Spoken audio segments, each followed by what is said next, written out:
things have changed when it comes to Call of Duty. Every year, Activision would roll out the marketing machine and slap a new name on the box, and whether you loved it, whether you hated it, whether you spent the launch months complaining about skill-based matchmaking or swearing up and down you weren't going to buy the next one, Call of Duty would sell regardless. It would top charts regardless. And then they would do it again the next year, and the next year, and the next year. But something changed last year. Black Ops 7 underperformed in a way that Call of Duty just isn't used to. In the United States, Black Ops 7 finished 2025 as the 5th best-selling game of the year. And in the grand scheme of things, those are great metrics. But in Call of Duty's case, that was the worst performing Call of Duty since 2008's World at War. And sitting in that #1 spot was Battlefield 6. For the first time ever, a Battlefield game outsold a Call of Duty game in a fiscal year. And I know there's a lot of YouTubers out here that are promoting the Call of Duty is dead. Look, we're not saying that over here. It's fucking Call of Duty. This is still one of the biggest entertainment franchises on the planet. They got a new movie coming out here in the next couple of years. Black Ops 7 was still the best-selling game in the US in December, and millions of people are still playing Call of Duty. Warzone isn't going anywhere, and Microsoft isn't exactly, preparing to board up Infinity Ward. That's not what I'm trying to say. What I'm saying is that for the first time in a long time, Call of Duty actually has something to prove to the masses.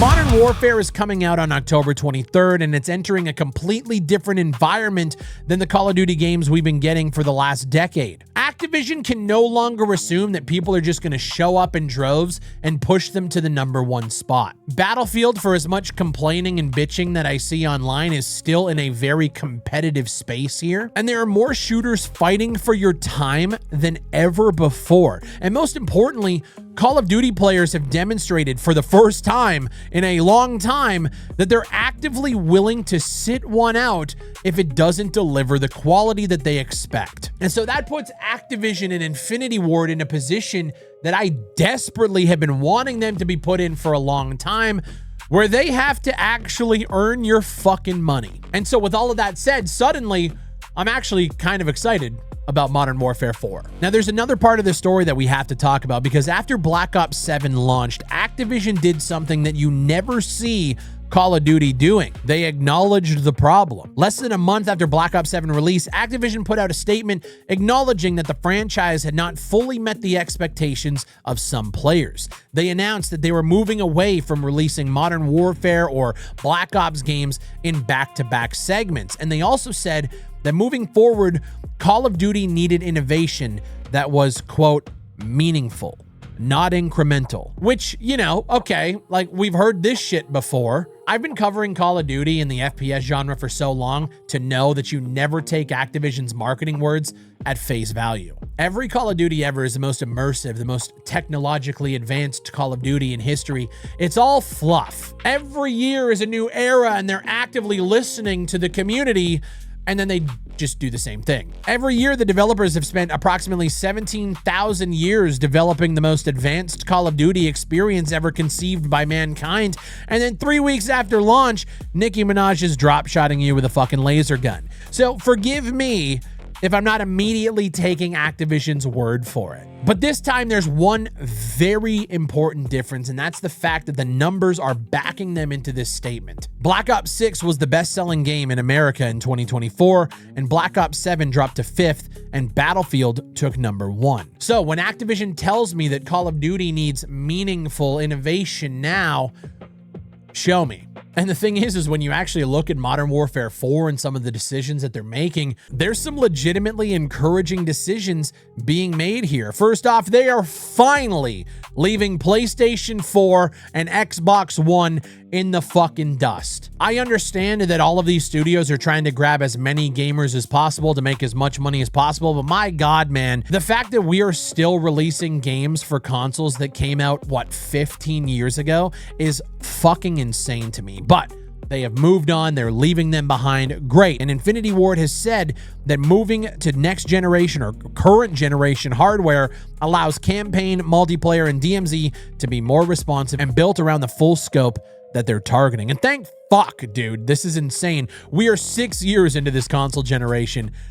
Holy shit. Now, does dropping last gen automatically mean Modern Warfare 4 is going to be the most technologically advanced and best Call of Duty ever? No, absolutely not. But removing that technical requirement gives Infinity Ward way fewer excuses. I don't want to give Infinity Ward or Activision or Microsoft credit for any of the promises that they make. Like, your words are hollow. However, I am interested in what these promises are going to allow them to deliver, so when we get the game, we can actually see if there is meaningful innovation. And now when it comes to multiplayer, Infinity Ward is talking about what they're calling ballistic authority, which sounds exactly like the type of marketing phrase that we'd make fun of on this channel. And we will. That sounds fucking ridiculous. But underneath that stupid name, there are actually some sick changes that I want to talk about. They've been working on the relationship between recoil, aiming, your weapon, your character's stance, the camera, audio, and overall visibility, and they're reducing the amount of visual bullshit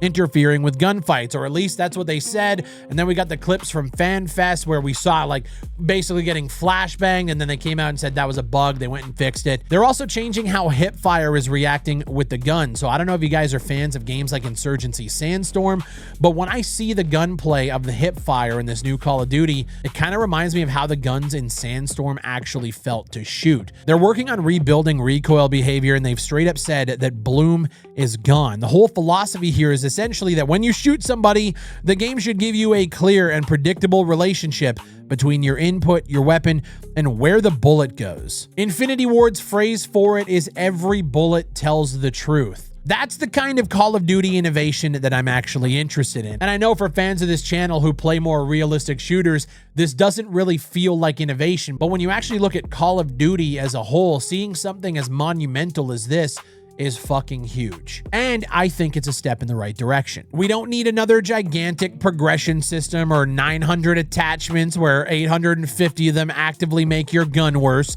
Make the fundamental act of shooting somebody feel fucking good, because that's what Call of Duty is. And from what we're seeing, people who have already played Modern Warfare 4 have come away saying the gunplay feels extremely good. And they're trying to take a similar approach to what they're doing with gunplay with their movement. Infinity Ward has been talking about fluidity and the player controller while still describing the game as grounded Modern Warfare. Look, I don't need every gunfight to look like two Adderall-addicted Spider-Men fighting over a bag of cocaine. There has to be something in between, from crackhead over-the-top movement and what they called in Modern Warfare 2 was Sentinel gameplay, where you could just mount up on a windowsill and never fucking move. We've got to find a good in-between. Realistic, grounded, but also smooth and fluid. Great. And then there's DMZ, and this is probably the part of Modern Warfare 4 that I'm personally watching the closest, because the original DMZ was one of those modes where I constantly felt like Call of Duty was sitting on something actually fucking interesting and innovative, but they just never fully committed to it. And I feel like a lot of people are in that same boat. DMZ had extraction mechanics, PvPvE, missions, gear, an open environment. It was accessible enough that you didn't need a fucking second monitor with the maps and the ammos and the ballistics like a game like Tarkov. It was accessible, it was grounded, and it was fun. There was something there. And now Infinity Ward is taking another crack at it, and what they're saying is a significantly bigger crack. Persistent inventory, active duty operators, trait trees, crafting, weapon condition, vendors, bosses, dynamic missions, an actual stash and a wallet, AI that can escalate its response depending on how much trouble you're causing throughout the map. Infinity Ward is describing this as the largest environment they've ever built for Call of Duty. And so that doesn't sound as much like a side mode anymore. That sounds like the meat and potatoes. It's just a matter of how long they're going to support it now, because all of that sounds great. And the thing is I know a lot of you guys are already over the extraction shooter genre because we've had a bunch of subpar games enter the space. I think Call of Duty could make a big splash if they just genuinely gave a fuck about the mode 4 months after launch. And the good thing for fans of this channel, we are a PC bunch, Activision is explicitly talking about a renewed focus on the PC community. Infinity Ward and Beanox are promising expanded graphics options, competitive high frame rate settings, multiple upscaling technologies, more performance tuning, and all the other shit you'd expect from a serious PC release. Cool. I like hearing it. Show me the shader compilation isn't fucked and I don't gotta compile shaders every time the game crashes. Show me that I'm not restarting the game because there's a playlist update every 17 minutes. Show me that the game isn't launching with some bizarre CPU issue that takes 3 patches to figure out. I'm very happy that you're saying that PC matters. Now make PC matter. And the thing that I'm actually most excited about, and the reason why I wanted to make this video, is because we actually get to test a lot of this shit in real time this weekend. The Modern Warfare 4 beta starts August 21st with the fully open portion beginning on August 28th, and they jam-packed the shit out of this thing. We got multiplayer, ground war, kill block, search and destroy, a bunch of weapons, Warzone actually during the second weekend, and for the first time, they're actually putting a campaign mission into the beta. And so all of this is super interesting because if your entire message after Black Ops 7 was we need to do better, then letting everybody get their hands on a giant chunk of your next game 2 months before launch is probably one of the better ways that you're going to demonstrate whether you did better or not. Of course, though, it's also Call of Duty. So everybody's going to play the beta. They're going to scream that it's either the greatest or the worst FPS. The Call of Duty is back crowd is going to go crazy. The Call of Duty is trash crowd is going to be vocal as shit. Everybody's going to be complaining within the first 15 minutes. Skill-based matchmaking is fucking trash. These guys don't know what they're... It's going to be a clusterfuck, and I'm all here for it. And so ultimately, why I'm making this video, I'm not going to sit here and tell you that Modern Warfare 4 is going to be the savior of Call of Duty, because I actually don't think Call of Duty needs saving. And I'm definitely not telling you that Activision has suddenly discovered the power of friendship and decided that making gamers happy is more important than making several $billion. They're a corporation. They want your money, and they're going to do everything in their power to extract that from you. But the thing is, if that means them making a good game extracts the $70 from you, great. That means they're finally learning. The good thing is competition is doing what competition is supposed to do. Battlefield 6 isn't a Call of Duty killer. It didn't kill Call of Duty.